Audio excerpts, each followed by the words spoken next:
الحمد لله رب العالمين نحمد الله ونستعينه ونستغفره ونتوب إليه ونعوذ بالله من شرور أنفسنا ومن سيئات أعمالنا فمن يهده الله فلا مضل له ومن يضلل فلا هادي له وأشهد أن لا إله إلا الله وحده لا شريك له وأشهد أن محمدا عبده ورسوله وصلوات الله وسلامه عليه وعلى أهل بيته الطيبين الطاهرين وعلى أصحابه الكرام الغر الميامين العلماء العباد وعلى التابعين لهم بإحسان إلى يوم التناد يا أيها الذين آمنوا اتقوا الله حق تقاته ولا تموتن إلا وأنتم مسلمون يا أيها الناس اتقوا ربكم الذي خلقكم من نفس واحدة وخلق منها زوجها وبث منهما رجالا كثيرا ونساء واتقوا الله الذي تساءلون به والأرحام إن الله كان عليكم رقيبا أما بعد إن الله عز وجل قائل قال في محكم كتابه العزيز ولقد كرمنا بني آدم وحملناهم في البر والبحر ورزقناهم من الطيبات وفضلناهم على كثير ممن خلقنا تفضيلا. Ce verset coranique de le Très-Haut nous parle de l'honneur qu'il a gardé, qu'il a accordé à l'être humain. Nous avons certes honoré les fils d'Adam, nous les avons transportés sur terre et sur mer, nous leur avons attribué beaucoup de bonnes choses comme nourriture et nous les avons nettement préférés à plusieurs de nos créatures. Allah a créé l'être humain, lui a accordé beaucoup d'honneur. Et cela depuis le début de sa création. Il est très haut dit فَإِذَا سَوَّيْتُهُ وَنَفَخْتُ فِيهِ مِنْ رُوحِي فَقَعُوا لَهُ سَاجِدِينَ. Quand je l'aurai harmonieusement formé et je lui aurai insufflé mon souffle de vie, jetez-vous devant lui prosterné. Il parle aux anges de se prosterner devant Adam.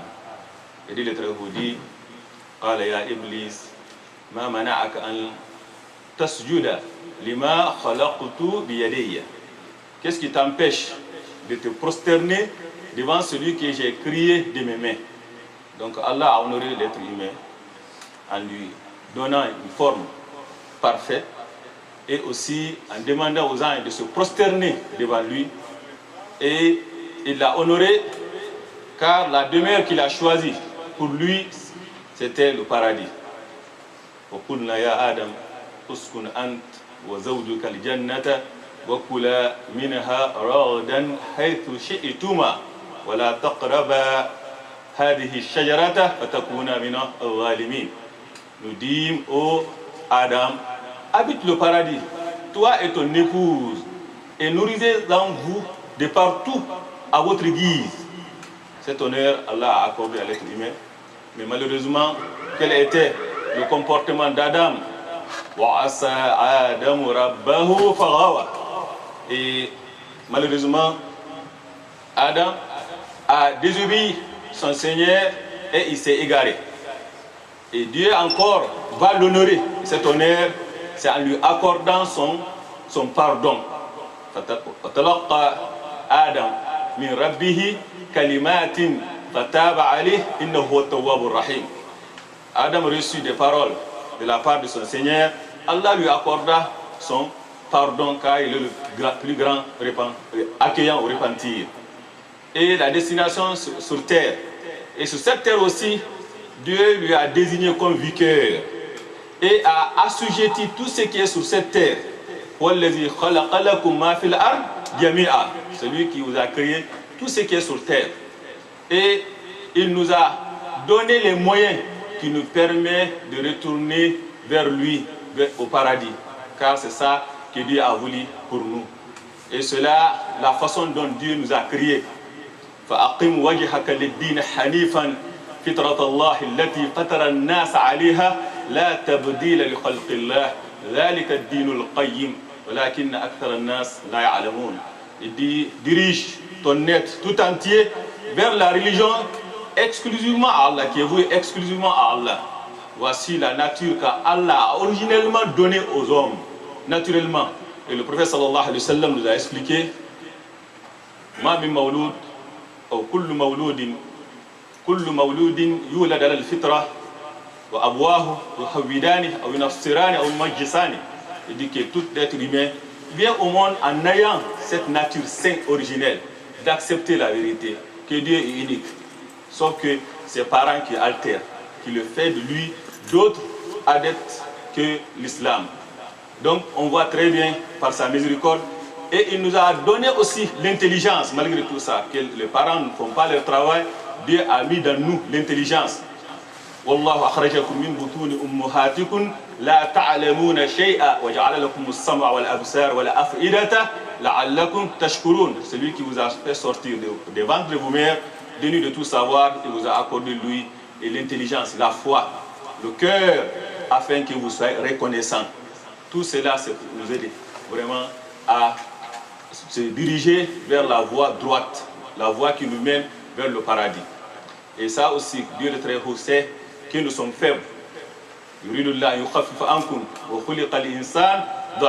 C'est pour cela la religion aussi qui nous a légiféré, il l'a rendu facile. Dieu a fait que l'islam, la religion qui nous a légiféré, est facile et à la portée de tous. Tout récemment, je venais, une personne me disait qu'il a mal au pied, il ne peut pas faire wudu, mais qu'est-ce qu'il fait? Il fait tayammum. Tu adores Allah, la façon dont tu veux. Donc il l'a mis à la portée de tout le monde, accessible à tout le monde et facile pour tout le monde. Tout cela pour nous aider vraiment. Il n'y a pas ce que Dieu n'a pas fait pour nous aider vraiment à se diriger vers la voie droite, la voie qui nous mène vers le paradis. Et aussi, il nous a envoyé aussi des prophètes, des messagers munis de livres qui parlent de notre intelligence. Dieu le très haut dit, il n'y a pas une communauté qui n'ait eu un avertisseur. Il n'y en a pas. من اهتدى فإنما يهتدي لنفسه ومن ضل فإنما يضل عليها ولا تزر وازرة وزر أخرى وما كنا معذبين حتى نبعث رسولا.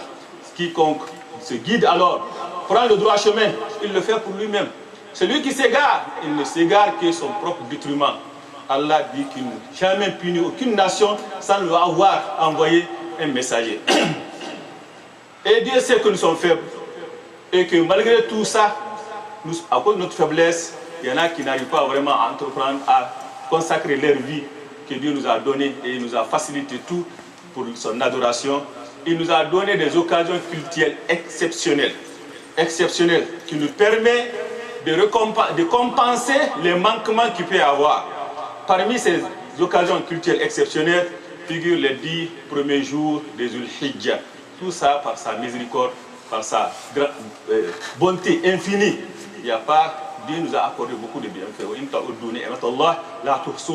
Si vous comptez les bienfaits d'Allah, vous ne sauriez les dénombrer. Et parmi ces bienfaits, le temps qu'Allah a accordé une attention particulière, il a doté beaucoup d'honneur et de mérite. Ce sont les 10 premiers jours de Dhul-Hijjah, que demain sera, Inch'Allah, le premier jour. Ça sera le premier jour de Dhul-Hijjah. Le prophète dit sallallahu alayhi wa sallam, Afdalu ayyami dunya ayyamul ushr. Il dit que le meilleur jour de l'année, ce sont les 10 premiers jours de Dhul-Hijjah. Quelqu'un se demandera quoi dire, qu'est-ce qu'on peut dire alors des 10 derniers jours de Ramadan. Les savants religieux disent qu'il n'y a pas de contradiction. Les 10 derniers jours de Ramadan ont eu leur honneur à cause de la nuit de Laylatul Qadr. Donc en termes de nuit, c'est les 10 derniers jours de Ramadan qui sont les plus meilleurs dans l'année en termes de nuit. En termes de journée, sont les 10 premiers jours de Dhul-Hijjah qui sont les plus meilleurs. Le mérite qu'Allah a accordé à ces 10 premiers jours, ce n'est pas à cause seulement de temps, mais à cause aussi des œuvres que la personne peut accomplir durant ce temps. Parce qu'il y a certains temps, Allah leur accorde des mérites sans accorder des œuvres culturelles exceptionnelles durant ce temps, comme Mi-Sha'ban par exemple. Mi-Sha'ban, pour tout savoir, je dis, il y a des hadiths qui dit que c'est un jour méritant, très méritant, mais il n'a pas légiféré durant ces jours précis aucun acte culturel. Quant à ces 10 premiers jours, non seulement le temps a beaucoup de mérite, mais les œuvres accomplies durant ce temps ont beaucoup de mérite. Quand le prophète dit sallallahu alayhi wa sallam, ma min ayyami al-amalu salih fihinna ahabbu ila Allah min hadhihi al-ayyam al-ashr. قيل ولا الجهاد قال ولا الجهاد إلا رجل خرج بنفسه وماله ولم يرجع من ذلك بشيء. Il dit il n'y a pas de jours qui sont les plus aimés, plus honorés auprès d'Allah, pendant lesquels les œuvres sont plus récompensées par Allah que celles accomplies durant ces 10 premiers jours de Dhul-Hijjah. Donc vous voyez, c'est un jour qui a beaucoup de mérite en termes de temps, mais aussi qui a beaucoup de mérite en termes de quoi? En termes des œuvres que la personne accomplira durant ce jour-ci. Ça veut dire vraiment, comme le dit Ibn Rajab, إذا كان العمل في هذه الأيام أفضل عند الله من العمل في غيره من أيام السنة فإن العمل في هذه الأيام أفضل وإن كان مفضولا من العمل في غيره وإن كان فاضلا. Il dit que si les œuvres accomplies durant ces jours-ci sont les plus meilleures, sont les plus aimées auprès d'Allah que celles accomplies durant les autres jours des années, ce qui veut dire que les œuvres accomplies durant ces jours, moins méritantes qu'elles soient-ils, est plus valorisée, a plus de récompense que les œuvres accomplies durant les autres jours, même s'il est méritant, même s'il a beaucoup de mérite. Beaucoup de mérite. Ça veut dire qu'une œuvre simple accomplie durant ces 10 jours a beaucoup de récompenses, plus qu'une œuvre qui peut être très grande, mais s'il est accompli dans les autres jours que durant ces 10 premiers jours. Quand un croyant attend ceci, c'est très important, il fera tout pour saisir cette occasion. Comme le dit cette parole de sagesse, Inna li rabbikum fi ayyami dahrikum la nafahatun fata'arradu laha. Dieu nous envoie des souffles, des vents de bienfaits qui soufflent parmi nous. Il suffit seulement que la personne s'expose à ce souffle-là pour mériter, pour avoir la miséricorde d'Allah et la bénédiction d'Allah. Et la meilleure chose à accomplir durant ces 10 premiers jours, pour bénéficier du mérite du moment, c'est très important, c'est Al-Hajj, le pèlerinage. Le pèlerin alors peut se permettre alors de jouir conjointement de triple mérite. Le mérite de temps. Comme on vient de dire, il n'y a pas un moment durant lequel les œuvres sont les plus aimées, plus récompensées par Allah que celles accomplies durant ces 10 premiers jours de Dhul-Hijjah. Donc il se permet vraiment de jouir de ces mérites. Et aussi de mérite de lieu, de l'endroit qui est Makkah, qui fait que une prière accomplie à la Mecque est multipliée, la valeur est multipliée 100 000 fois. À 100 000 fois de sa valeur, 100 000 fois de sa valeur. Sans compter aussi l'état du pèlerin qui n'a autre récompense que le paradis. Al-Hajjul Mabrur laysa lahu jaza illa al-Jannah. Ça veut dire que vraiment c'est un jour très mémorable, jour très méritant, surtout pour le pèlerin qui se permet conjointement de jouir conjointement de ces 3 mérites. Le mérite du temps, de l'endroit et de l'état dans lequel il est. Et c'est très important. Donc ceux qui ont les moyens doivent tout faire vraiment d'accomplir le pèlerinage durant ce mois. Et ceux qui n'ont pas les moyens, ces jours-là aussi, les personnes, s'ils ne peuvent pas vraiment profiter du mérite du temps, de lieu, mais ils peuvent alors profiter du mérite du temps. Et ça c'est très important, car n'importe quelle œuvre, cette occasion exceptionnelle, qu'Allah a doté plus d'honneur, plus de noblesse, plus de mérite, c'est pour nous permettre vraiment de compenser les manquements qu'il peut y avoir dans les autres jours. Pour que vraiment nous accumulons les chances, les mérites, les chances qui nous permettent de s'approcher d'Allah et de mériter aussi le retour vers Allah et le paradis, que Dieu nous l'accorde. Donc c'est très important de saisir cette occasion, car le temps pour le croyant, comme le dit certains savants religieux, Ya ibn Adam, innama anta ayyam, fa idha dhahaba yawmun, dhahaba ba'duk. Il dit, ô croyant, ô fils d'Adam, tu n'es composé que de nombre de jours. le nombre de jours. Chaque jour qui passe, c'est une partie de toi qui s'en va. C'est comme dans cette vie, nous sommes dans le commerce. Dieu le Très-Haut dit ainsi, car la marchandise d'Allah est très chère. C'est Allah, et le prophète sallallahu alayhi wa sallam, le matin, quand la personne sort, il vend. Il fait commerce de son âme. Soit il le vend au diable, qui nous en garde, et le prix, et le profit, ou la perte, c'est l'enfer. Ou il le vend à Allah, Allah lui accorde le paradis. Donc c'est très important. Dans ce moment ainsi, l'asset que la personne a, le capital qu'il a, ce sont les jours, ce sont son âge. Et chaque jour, cet âge-là, cet asset-là diminue. Il faut que ça soit en équivalent aussi, les bonnes œuvres augmentent. C'est pour cela Ibn Mas'ud dit, Ma nadimtu ala shay'in nadmi ala yumin gharubat shamsuhu naqsa fihi ajali wa lam yazid fihi amali.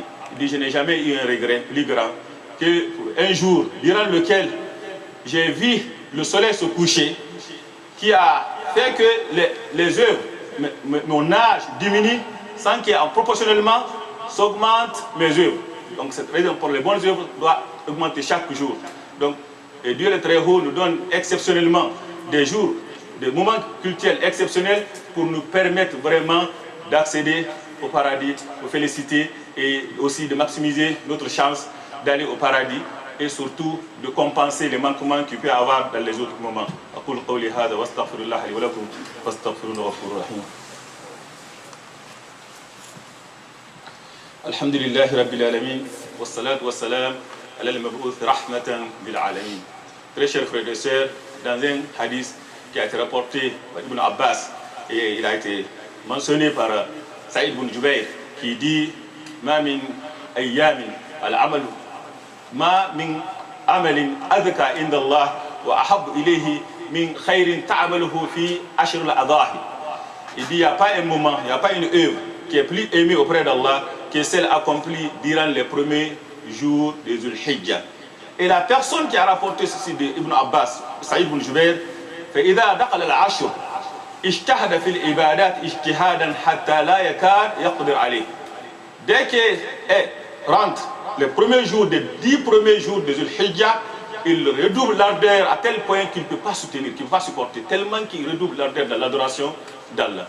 C'est pour cela que Dieu nous a donné cette occasion exceptionnelle qui est 10 jours, mais il nous a donné vraiment pour en profiter.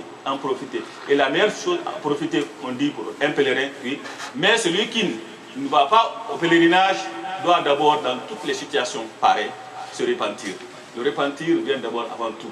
La personne doit se repentir. Repentir veut dire quoi? S'il a des manquements, il doit vraiment rectifier. Et le prophète dit sallallahu alayhi wa sallam, ce hadith, même s'il y en a qui le trouvent un peu fait, qui dit Al-Kayyis man dana nafsuh wa amila lima ba'd al-maut wal ajij man atba'a nafsuh hawa wa tamanna ala Allah al-aman. Il dit que le sage, c'est lui qui se remet en question constamment. Il œuvre pour ce qui vient après la mort. Pourquoi? Parce que cette vie n'est qu'une heure. Ce qui est passé n'a aucune valeur pour la personne. Ce qui viendra, la personne n'est sûre qu'il survivra jusqu'à demain. C'est un moment, le moment dont tu vis, le temps que tu vis, c'est ce qui est important. C'est pour cela qu'il dit Wala tamutunna illa wa antum muslimun, ne mourrez qu'en soumis. Et c'est important que tu saisisses cette occasion qui n'est que vraiment très courte, tellement courte qu'on ne se permet pas vraiment de ne pas prendre ça en compte. Et de prendre ça en compte, durant ces 10 premiers jours, c'est de se repentir, et de repentir les manquements bien sûr, mais surtout les obligations. La personne, avant de se focaliser sur les œuvres surrogatoires, doit d'abord revoir les œuvres obligatoires. Et ça c'est très important, surtout les 5 prières. Ce hadith du prophète sallallahu alayhi wa sallam qui nous donne beaucoup de choses, beaucoup d'enseignements, qui permet à la personne vraiment de se comparer aux pèlerins. Car quand le prophète dit sallallahu alayhi wa sallam, il dit Man kharaja mutatahhiran ila salatin maktuba falahu ajrun ka ajrul hajj al-muhrim. Wa man kharaja ila salatin tatawwu aw ila tasbih duha falahu ajrun ka ajrul umratin. Dans ce hadith, le prophète sallallahu alayhi wa sallam qui a été authentifié par Al-Albani, il dit que la personne qui se purifie et il sort pour accomplir la prière obligatoire, il a la récompense équivalente à celle accordée au pèlerin qui est en état de sacralisation. En état de sacralisation. Et c'est très important. Car le bienfait du pèlerinage ne peut être complet que lorsque la personne se mettra dans l'état de sacralisation. Et c'est pour cela qu'il est conseillé à tout le monde, à chaque personne qui quitte chez lui pour se rendre à la mosquée, de se purifier, de prendre de l'ablution. Car tu te diriges vers la mosquée, comme le pèlerin aussi. Les pèlerins, c'est quoi? C'est pour visiter la mosquée. Et toi aussi, tu quittes chez toi pour visiter la mosquée, même si ce n'est pas les mêmes valeurs, mais oui, tu te diriges vers une mosquée. Il se met à l'état de sacralisation. Et l'état de sacralisation reste à l'oudou. Et ça, on le trouve dans beaucoup de hadiths, si ce n'est pas tout, qui parlent des bienfaits, des mérites de se rendre à la mosquée, c'est vraiment de faire l'ablution. Donc la personne qui fait l'ablution, il se compare à l'état de sacralisation du pèlerin, et en se dirigeant vers Salat Maktouba, il se compare à la personne qui s'en va pour faire le pèlerinage. Il a, le prophète sallallahu alayhi wa sallam, il a la récompense équivalente à celle accordée au pèlerin. Et quand s'il se dirige pour faire des prières surrogatoires, on l'accordera de récompense équivalente à celui qui a accompli le petit pèlerinage. Donc c'est très important. La première chose à faire, c'est d'être assidu aux prières, à la prière obligatoire dans les mosquées. Et surtout à Subh. Man salla al-ghadata fi jama'atin summa qa'ada يذكر الله حتى تطلع الشمس ثم صلى ركعتين كان له كأجر حجة وعمرة تامة. C'est le hadith du prophète sallallahu alayhi wa sallam qui a été authentifié au Albani. Même il y a certains qui contestent l'authenticité, qui dit vraiment que quiconque prie la prière de Subh en groupe et s'assoit dans ce lieu-là où il est, invoquer Allah jusqu'à ce que le soleil se lève et accomplir les 2 raka'a duha, c'est comme si vraiment il a fait le pèlerinage et le petit pèlerinage. Il dit tama, complet. Donc c'est très important. Et la deuxième chose à faire, c'est à Somme, le jeûne. Car il y a d'autres hadiths du prophète sallallahu alayhi wa sallam qui a été rapporté du prophète dans ses actes, que ces 10 premiers jours, surtout les 9 premiers jours, qu'il gênait constamment. Et vient à la fin, c'est très important, à l'udhiyya, sacrifice, que la personne donne le sacrifice. Il dit, il n'y a pas une heure que la personne peut accomplir durant ces 10 premiers jours qui est plus méritant, qui est plus aimé auprès d'Allah que d'offrir un sacrifice. Et ça, c'est très important. Donc, ces sacrifices, souvent, les gens oublient et les gens le négligent alors que c'est important. Et ça, quand on parle de sacrifice, ça concerne une famille tout entière. Ce n'est pas individuel. Normalement, si l'individu le fait, alhamdulillah, mais ça concerne une famille. La famille qui vit sous un toit, ça ne suffit seulement un l'agneau. Le père de famille, quand il l'immole pour lui et pour toute sa famille. Et le prophète sallallahu alayhi wa sallam faisait ainsi. Il n'avait pas l'agneau pour distribuer à toutes les épouses. Non, il le faisait un seul agneau à son nom et pour toutes ses épouses et pour sa famille. Il y en a une certaine situation même qu'il a fait aussi pour sa communauté, les gens de sa communauté qui n'auront pas la chance vraiment de faire ce sacrifice. Donc c'est très important d'offrir ce sacrifice. Et il y en a qui demandent, est-ce qu'on doit envoyer de l'argent au pays? C'est important de dire vraiment ça. Sha'ira, ça fait partie d'une adoration apparente que nos enfants qui sont là, ils ont le droit vraiment de les familiariser aux enseignements du prophète sallallahu alayhi wa sallam, à ces traditions. C'est très important. Tu ne peux pas vivre avec un enfant ici et durant les fêtes, c'est comme s'il n'y a pas une fête. Et je vois mal comment on peut considérer cette fête une fête s'il n'y a pas un sacrifice de l'agneau. Donc c'est très important. Ne serait que vraiment pour enseigner les enfants, on a l'obligation vraiment d'offrir un sacrifice le jour de Eid. C'est pourquoi c'est pour aider vraiment les enfants à vivre ce moment mémorable pour savoir vraiment que c'est un jour de sacrifice. Alhamdulillah, dans cette mosquée, il y a des frères aussi qui écrivent les noms. Il n'y a pas beaucoup de têtes de bœufs ou de moutons pour le faire, mais ceux qui sont intéressés ils peuvent demander. ربنا تقبل منا انك انت السميع العليم وتب علينا يا مولانا التواب الرحيم اللهم اهدنا فيما هديت وعافنا فيما عافيت وتولنا فيما توليت ربنا اتنا في الدنيا حسنه وفي الاخره حسنه وقنا عذاب النار ربنا لا تزغ قلوبنا بعد إذ هديتنا وهب لنا من لدنك رحمه انك انت الوهاب قوموا الى الصلاه يرحمكم الله. Inch'Allah, après la prière, nous avons un frère qui veut se convertir. Nous allons prendre sa conversion. Inch'Allah, qui est Allah Yahdi.